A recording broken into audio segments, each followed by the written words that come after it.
welcome back to the Welcome to the World of Sports podcast. I'm John. Of course, I'm here with my boy Braxton. We back to give y'all another episode. Just to here talk about sports, do what we do for the most part. I think we just gonna hop right into it. First order of business today, we gotta talk football, because it's what keeps the sports world going around. So now that we're in the off season, free agency has came and players have been signing with teams. And they've been making some big moves. We've had some big moves, some unexpected moves that we didn't, see coming into the season.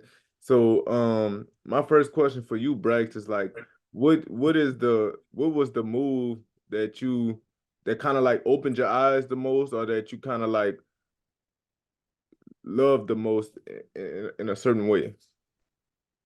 So I'm not gonna be biased and talk about the Texans first. I'll save them for later. But I think the move that opened my eyes to this free agency was the Ravens going ahead and getting Derrick Henry. I think that adds a whole nother element to their offense. Uh, and it makes them even stronger in the run game because now you have two options. Like I seen a post about like them running the option play, and you're gonna have to choose between like Lamar Jackson and Derrick Henry, and like those two people that you don't want to have to tackle in the open field. So I feel like that could take them to the next level, but I still do think they'll have maybe some issues kind of, passing the ball maybe. But other than that, I think that to me, it puts them, they were already in a tier where they can compete for championships and, try to win it. But now it takes them to even further heights. And I think it's going to be interesting to see them. But what about you? What was yours? Um, I think kind of the Saquon to Philly signing that kind of opened my eyes a little bit, just because Saquon, it kind of was like Giants didn't want to pay him, so it's like the Eagles just swooped in and took their division rivals, basically their best player. So it was just kind of like kind of weird to see that him going from the Giants to Philly. But at the end of the day, we all know it's a business, and Philly is the team that paid him the most. I seen a comment, uh, not not not too long ago, where the Giants owner was like basically saying like how he felt like Saquon basically did the Giants wrong by going to another team in the division, but basically saying, but he also said in that same breath was saying like how, but at the same time they couldn't pay Saquon because basically he was going to eat up too much of he was going to take up too much money. But my thing is, why be mad at Saquon for going to a team in the division when you didn't want to pay him? I mean, he was the best player on your team the last what 2 years.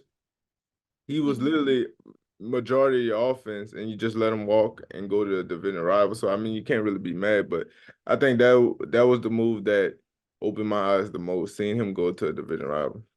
Yeah, yeah, and that goes back to conversations that we've been having on this podcast about, running backs and trying to get their money. Like, if you're not going to pay somebody, you can't be mad at them for going to a better situation for them financially. I mean, and then, like you said, he's been carrying their team to, like, I'm not going to say they've been extremely successful, but they've been at least competitive. And I think he's a big reason about that. And, even though he's had injuries, I think you still kind of want to secure him financially. But another move that I think is really scary right now. I know they moved on from Justin Fields, but I mean they're going to be bringing in the number one quarterback in the draft, Caleb Williams, and they just signed Keenan Allen, and now he's going to have even more weapons. He already got DJ Moore, Yeah. so I mean it's that offense could look very lethal. I mean, do you think that they're going to be somebody that people are going to have to worry about?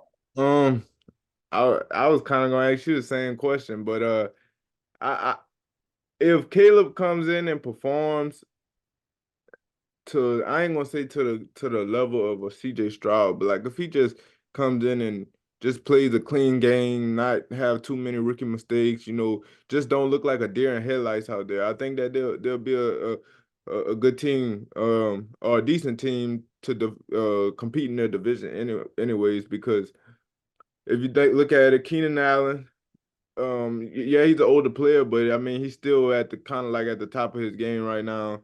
You look at it, they got DJ Moore. We know what he can do, a stud young receiver. And then they also added DeAndre Swift in the backfield. So I mean, they're building. The offensive line is getting better, so I think that they're putting the necessary pieces around him to be successful in his first year. Kind of like what we seen Houston do for CJ Stroud last year, even though, I think Caleb is going into just a little bit better situation than CJ went into last year. But I think if he just comes in and plays the right way and don't have any stupid turnovers and just play within the game, then they could make some noise in the NFC North division. Yeah. I think, I agree with you. I feel like we're gonna really see, if Justin Fields was the issue or not. I think Caleb Williams could come in and he can either take this team to higher heights, or he's gonna keep it at, at bay where they've been at for years. I do like Caleb Williams. I think he gets a little bit too much criticism for how he acts off the field. I mean, he's still a young person trying to figure out, he's gonna come into, a career that is going to bring him all types of fame and stuff. So he's trying to figure out and navigate all that. Yeah. But I think on the field, though, I think he can add elements to this team. And I think just a certain level of talent that could make everybody around him better. Talking about CJ, I think that's one of the things that made him so great was that the people around him, everybody ate. And Right. you could see that based on some of the contract people got this year. Just everybody being able to get into the offense. So if there's anything that I want from him, is just to be able to make everybody better. Uh, and so, that brings me to another signing. Going to the other side of this, so Justin Fields went to the Steelers, but also Russell Wilson went to the Steelers. What do you think about that? Do you think that, I guess, Russell is the long term thing, or do you think Justin is? What do you think? Uh, Really and truly, when I seen this move being made, it kind of came to me right away that Russell Wilson was just going to be a short-term option. I look at it as Russ is the short-term option, and he's there to groom Justin Fields and show him the way of how to be a starting caliber quarterback, a Super Bowl champion quarterback in the NFL. And I feel like Justin is the long-term answer because you look at it, Russ is what in his mid-30s, so he don't really have that many. He say he want to play a good 5 more years, maybe so, but how many years do we see him producing at a high level? I don't even think he has high level football in him anymore. Just because of what we've seen, not only from his past 2 years in Denver. I mean, he played good football last year, but it wasn't high level football. And also his last year in Seattle, he didn't really play, elite football. So I think that's why I think that Russ is, I don't think he has a lot of high level football left. So that's why I think Justin Fields is the long term option. I mean, his contract is up after this year, so it's gonna be that's the tricky part about it for me is this contract situation just because I feel like we will have to see him on the field in some type of capacity this season to know what they Steelers have in him. You know what I'm saying? Because they're gonna have to extend him past this season if they want him to be the quarterback. But they can't really do that if he ain't seen the field. You know what I'm saying? So that's Yeah. why it's kind of tricky for me. But I do think Fields is the long term option just because of his youth and his upside versus rather Russ is on the back end of his career, and he hasn't really played elite football in the last couple of years. So yeah, Yeah. I think the Steelers situation is very interesting. If I had to lean one way, I say Russ plays maybe half this year, and then we see what happens. Because I mean, we've seen Russ have his struggles, so I think eventually, because it's pressure on Russ because they've added Patrick Queen to the defense, so that's already a loaded defense that they had already, and that was keeping them in games alone. So it's going to be pressure on whichever quarterback starts. So you come in, you see Russell having some bad games, you're going to want to change that. And I think the fans might want Justin to start. So I think that'll be an interesting situation. I think I'm not going to say the Steelers. That's a tough division. I don't think the Steelers going to win it, but they could definitely be competitive. Yeah, in that division. I give if Russ is playing good football, I give him at most 10 games. If he's playing bad football, I give him 6. I don't know, man. Like 10 games is just a lot. Like the If league he's is just playing so. decent, that's if he's playing decent football. Like if he's playing within the offense, not turning the ball over, winning games, I give him 10 games. If they're winning games, like if they're having like a okay season where they're winning games, but they're also losing games, then I give them 10 games. If they're in the playoff hunt, I give them 10 games. But I don't know. 10 games, like you said, is a long time. I really think he's gonna play 6 at 6, and then they're gonna hand it to Justin Fields. Yeah. So yeah. Well, I mean, I want to know how many games you gonna give these Texans to win with all these moves that they've been making, man. Hey. I'm so excited for this team, man. It's been a long time coming since we've had this much excitement. You know, we're getting national media coverage. We ain't had that in a minute. Mhm. Uh, but you know, as I'm talking about the Texans decided to add a lot of different players. Some notable ones. They added Daniil Hunter to the defense. That was the first big move that kind of made things get started. Then they added Joe Mixon. Then, you know, then recent news last week, they added Stephon Diggs to the offense, and they brought back a couple players that you know, like what's Schultz. They brought back what's his name, Noah Brown. So like, and he played big minutes during the Bengals game and a couple different other games. So, what do you think about what the Texans did? Do you think this makes them maybe a top contender to the Yeah. AFC or what? 100%.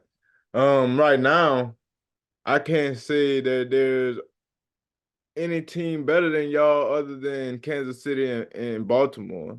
I mean, Kansas City, God just put them up there because of Pat Mahomes. I mean, he gonna always be in the mix. He showed that this year. He didn't have no weapon. He had one weapon on his offense, and they still made it happen. So, Pat Mahomes in Baltimore. Other than that, bro, I don't really see nobody better than y'all. I don't think Buffalo's not better than y'all. They lost Gabe Davis and Diggs. So they're gonna be leaning on a lot of young receivers to, step up to the challenge this year. So I don't see them. Um, I don't see Jacksonville just because they lost. Well, they got Gabe Davis, I think, right? Did they get Gabe Davis? I think they did get Gabe Yeah. Davis. They also lost Calvin Ridley to the Titans. Titans are coming up. Um, they just got a young quarterback situation. Uh, I mean, Bengals gonna be in the forefront, but they lost Joe Mixon, so we don't know. But I think y'all top three team right now, just because of on paper, because of all the pieces y'all have on the offensive side of the ball and on the defensive side of the ball. That Daniil Hunter signing was big for y'all, crucial for y'all. Him and Will Anderson on the edge, man, that's gonna be a nightmare, bruh. So I think y'all top three team in the AFC for sure. I think it's very important what you just said. You said on paper, and that's my biggest thing right now. I put it's a lot of pressure on people like Bobby Slowick, who's offensive coordinator, and D'Amico Ryan's right now because now I mean we did have a good season last year, but that was the setup season. This is the season where we kind of see what's going on, and we have more talent than we did last year. So now it's on these coaches to kind of find a way to make all of this work. And you know, you got three like they said, three number ones with Tank Dell, Nico Collins, and Stephon Diggs. So you're gonna have to find a way to keep all of them happy. I like the fact that the deal with Stephon is kind of like just a 1 year kind of thing because they wiped off the back end of the deal, and so it's kind of like at the end of this season he can be a free agent, and I think that will at least motivate him a little bit to play strong and you know show up for the team. And I'm not worried. I've been seeing comments, people saying, you know, he's gonna mess up the morale of the team. But I feel like that discredits D'Amico Ryans because he's the type of player, not player, type of coach that can, you know, galvanize the troops and get them to play the right way. And I feel like the way that these people feel about CJ Stroud, like they will not let that come between the Yeah. team. So I think, you know, the Texans, biased speaking, I think we should at least be in the conference championship and hopefully, you know, win it. But I mean, that's yet to be seen. If you had to say, before I go to this next thing, I also agree with you on the Titans. I think they're going to be our biggest threat in the AFC South, just based on the things that they've added. But based on all those things, I guess we should put it on wax right now. Who are you saying you're going to take out of the AFC and the NFC based on these moves? If we doing early off season, going out the AFC. Ah. I can't go. Uh, that's interesting because there's so many teams that like. I feel like the Bengals could have a bounce back year because Joe was hurt, Mar was hurt a lot of times. If they keep T Higgins, their offense is still gonna be good. But I also seen them talking about. I also seen on ESPN they was talking about possibly the Bengals trading T Higgins and adding Brian Thomas in through the draft. That would be good. I don't think that would be much drop off. So let me answer your question.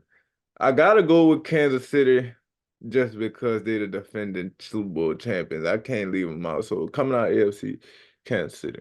And coming out of NFC, as much as I would love to say the New Orleans Saints, as much as I would love to say the New Orleans Saints, I'm gonna have to go with Philadelphia. I feel like they're gonna have a bounce back year. The signing of Saquon is gonna be big just because of the simple fact they didn't really have like they're gonna have to take into account Jalen Hurts running the ball. It's kind of like the same similar situation with Baltimore. They gotta take into account Jalen Hurts running the ball, Saquon being able to run the ball. Philly already has one of the best offensive lines when it comes to the running game, anyways. Then you got to think about Saquon coming catching the ball out of the backfield. You still got AJ Brown, Devontae Smith, Dallas Goedert. I mean, that offense is loaded. So I got to take them coming out. If they can get that defense back to what it was during that Super Bowl run, then I think they're gonna be another team to be reckoned with. Don't sleep on Detroit though. I think they still gonna be in the mix. San Francisco's gonna be in the mix because they're keeping their team there. It's just gonna be depending on Brandon Ayuk whether he stays or he leaves. But it look like he's gonna end up staying. So I don't know. But as of right now, I'm gonna go ahead and take Philly and Kansas City. Give me that. What about you? I'm gonna go ahead and take my Texans to make it to the Super Bowl, and I'm gonna take in the NFC side. I'm gonna go ahead and go with San Francisco again. I don't know. I just feel like they always find a way to at least get there. They don't win it, but they get there. So I Yeah. think they'll be a tough out for anybody. And you know, Brock Purdy showed me something last season. He didn't win in the Super Bowl. He was going up against one of the greatest quarterbacks. So I give him a pass, but he played well in that game. So I got to give him credit for that. So I think those would be the two teams, but we'll just have to wait and see. It's a lot of things, a lot of variables. So don't hold us to this because Right. we ain't Fact. even seen the draft yet. It's We ain't even seen the fluid. draft. Fluid. Yeah, it's fluid. The draft might change a whole lot of stuff. I ain't gonna lie Right, to you. This right. draft stuff is loaded. So we'll be right back. After we come back, we're gonna talk about some women's basketball, men's basketball, and the NBA playoffs that's coming up. So y'all don't want to miss that. So y'all stick around and stay tuned. We'll be back.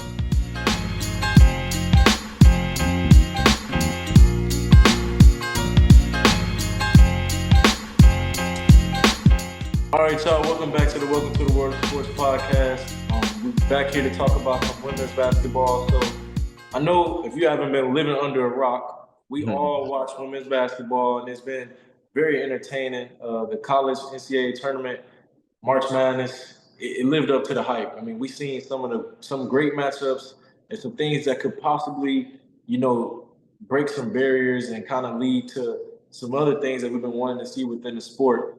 John, what did you think of the tournament? Did you enjoy it, or what were your thoughts and things that you took away from it? Oh yeah. I enjoyed the tournament. I feel like just like everybody else, um, just to see how much the women's game has grown over the years. I mean, I remember growing up, nobody watched the women's game because you kind of would just run over people and just run through people. It was just like it was unfair. Like they were by far the superior team to everybody else, and now it's like now we see all these young athletes coming up in the women's game, and like it's just bringing the sport so much parity. And I feel like the now with social media, it's kind of like people are be able to talk about the game and kind of like express the game over social media. So now it's becoming like this nationwide thing, like this national thing that everybody's just putting their eyes on. And of course, like the personalities that the women's game is seeing and in the game, like the game is up there with the men's. Like a lot of times I feel like when people hear about women's sports, they feel like the game isn't going to be there. Like it ain't going to be fun to watch, but like it's actually enjoyable to watch. Like these girls are making big time buckets, and I just feel like the personalities we've seen with Angel Reese, Caitlin Clark, Flaw J, Paige Beckers, Juju Watkins. I mean, like it's just growing the game so much, and so that's why I enjoyed it, and that's kind of like what I took away from it. And I just think that the games themselves were also amazing. Iowa versus LSU, Iowa versus South Carolina, Iowa versus UConn. I mean, I know it was a lot of Iowa in there, but like the games were just amazing, bro. Like I gotta say, I'm gonna be watching if it stays like this, women's basketball is gonna be around for a long time, for sure. For sure. Yeah, I agree with you. It was a lot of marquee matchups and matchups that drew people in to watch. I mean, you see the national championship game for the women's, it drew in like over 18 million viewers, and it peaked at like 24 million. It's And crazy. then you look at the game Iowa versus LSU, the rematch that had over 12 million viewers, and last year the championship matchup it did 9 million. So it's already growing in just a year's time. And you seeing these players. I mean, you looked at the games that we were having like I guess a week ago, right before we got into the Final Four, and it's like, yo, like these are the top dogs going at it. And I feel like that's one of the things that I would say is different from the men's game right now. We have top dogs in the men's game, but I feel like it's not as the matchups aren't as big right now as the women's game. And I think that's a good thing for the women's game, but I would say there's a reason for it. I think it's because the women's game right now, it kind of models more of what you see kind of in the NBA, in my opinion. You see, if you look at the college game right now, you'll see them running sets that people ran in like the 80s and the 90s, like just it just looks like it's a step behind from what people do. And you've seen NBA players come out and say that, like Iman Shumpert, he said that on his podcast that he was saying that just watching it just so different. And you see players playing more freely in the WNBA. I mean, you'll see Caitlin Clark pulling up from half, and her coach not even saying nothing. So Right. like that's some stuff you'll never see in the men's tournament. I'm not doing this to. I hate when people downgrade one thing to celebrate another thing, but I'm just saying these are reasons why we see this, and I'm excited. And I told y'all already, I'm gonna be supporting the WNBA too because these players they're gonna be pushing the thing forward in the WNBA and drawing viewers to that. And so like I'm gonna be watching and tuned in, and hopefully the next generation is as good as this one. Yeah. I also feel like the emotional aspect of, the game on the men's side is not as big as the women's. Like we see Angel Reese and Caitlin Clark talking smack to each other. You don't see that in the men's game. Like you don't see nobody going up to each other like, yeah, talking that smack on social media about, this, that, and the third. Like we don't see that. And I feel like that is another aspect that is lifting the women's game up is the fact that they're able to show emotions. Like back in the gap, if years ago, if women would have showed that type of emotion on the court, bro, like they would have got scrutinized so much. And I feel like the world is also evolving in a way that they're allowed to do that. And that's also helping the women's game grow. So I'm glad to see like people coming around and in the women's game actually being able to have a spotlight on it in this day and age. Yeah. Yeah, I like that you said that. It is a reflection of kind of the world changing as well. As times change, people feel different about these different sports and want to see them more. So I really agree with you on that. And so since we already kind of talked on the men's game, obviously, UConn went and won the championship, and Purdue unfortunately lost. But what do you think about the championship game? What were your thoughts on it?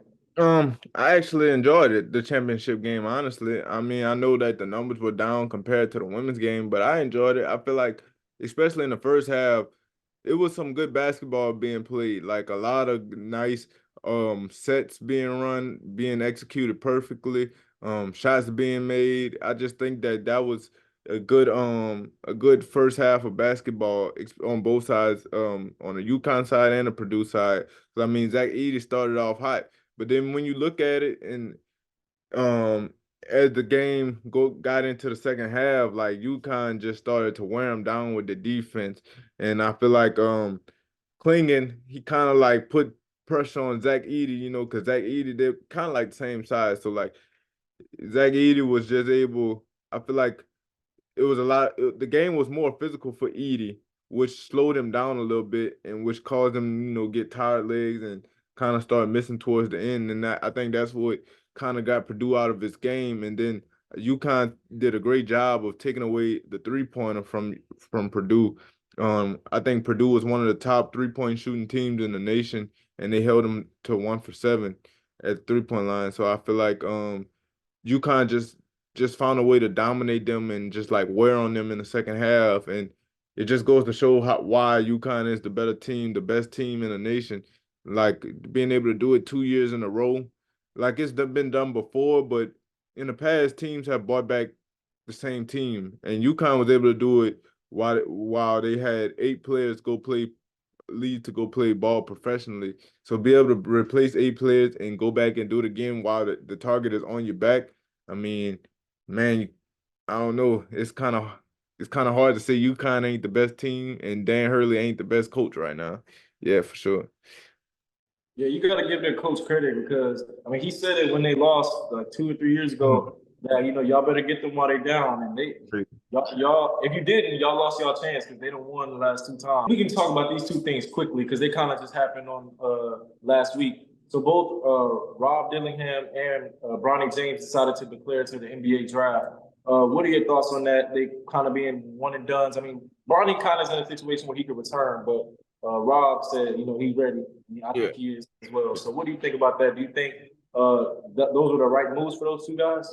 Um, for Bronny, I feel like Bronny's just doing that to get his name out there to see where he actually is in the NBA draft. I feel like if he's in a good spot and like he's getting good feedback from executives and stuff and like people when he go to these workouts, if he's getting good feedback from NBA personnel, then I feel like he's gonna take that jump. But me personally, I think he should go back and into college and develop his game a little more. I mean, he didn't, he was coming off the hard thing, so that was a whole thing in itself. And then he didn't really play good this year. So I feel like if he can go back to college and kind of like develop his game a little more, that's what I feel like he should do because I don't necessarily feel like he's ready for the NBA yet.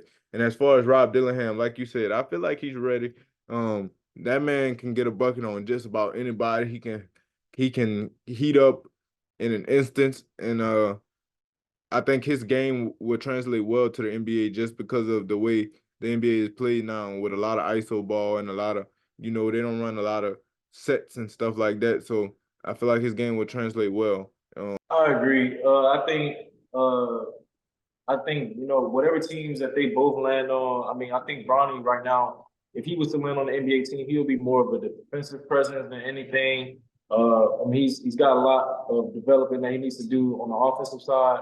But as far as Rob Dillingham, I feel like he's got that it factor that you would like to see from number 1 picks and things of that nature.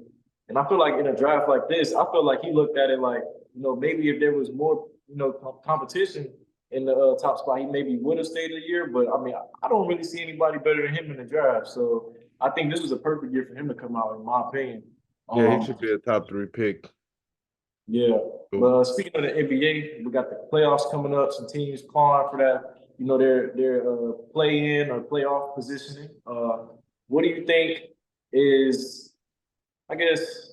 I mean, are you excited about the playoffs to the same level of degree that you would be excited about, the college game? Or are you excited? I mean, I know in these recent years that it hasn't been this much parity in the NBA, but I feel like right now any team can really make a shot at the NBA championship. So, what do you think about that? yeah, I'm excited to watch. Just like you say, especially in the West, there's been a lot of parity between the teams.